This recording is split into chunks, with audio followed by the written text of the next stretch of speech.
இங்கே அப்படியே காட்டுங்க, இங்கே அப்படியே காட்டுங்க.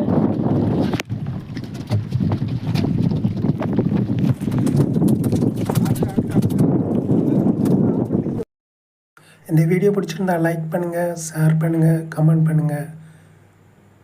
அப்படியே நம்ம நீர் பறவை மீனோட சப்ஸ்கிரைப் பண்ணுங்கள்.